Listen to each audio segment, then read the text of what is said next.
ధోలక్పూర్లో ఒక ప్రశాంతమైన ఉదయం, రాజు ఇంద్రవర్మ తన రాజకిరీటం కనిపించడం లేదని. భీమ్ మెల్లగా దగ్గరకు వచ్చి కిరీటాన్ని రాజుకు తిరిగి ఇచ్చాడు. రాజు ఏనుగుకు పండ్లు ఇచ్చి, ఆ రోజును కాపాడినందుకు భీమ్ మరియు అతని బృందానికి కృతజ్ఞతలు తెలిపాడు. ఆ పాదముద్రలు వారిని అడవికి నడిపించాయి. ధోలక్పూర్లో ఒక ప్రశాంతమైన ఉదయం, రాజు ఇంద్రవర్మ తన రాజకిరీటం కనిపించడం లేదని. భీమ్ మెల్లగా దగ్గరకు వచ్చి కిరీటాన్ని రాజుకు తిరిగి ఇచ్చాడు.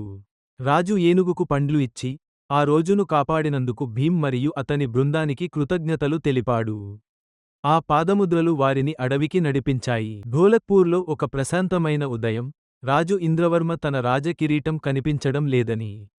భీమ్ మెల్లగా దగ్గరకు వచ్చి కిరీటాన్ని రాజుకు తిరిగి ఇచ్చాడు. రాజు ఏనుగుకు పండ్లు ఇచ్చి, ఆ రోజును కాపాడినందుకు భీమ్ మరియు అతని బృందానికి కృతజ్ఞతలు తెలిపాడు. ఆ పాదముద్రలు వారిని అడవికి నడిపించాయి. ధోలక్పూర్లో ఒక ప్రశాంతమైన ఉదయం, రాజు ఇంద్రవర్మ తన రాజకిరీటం కనిపించ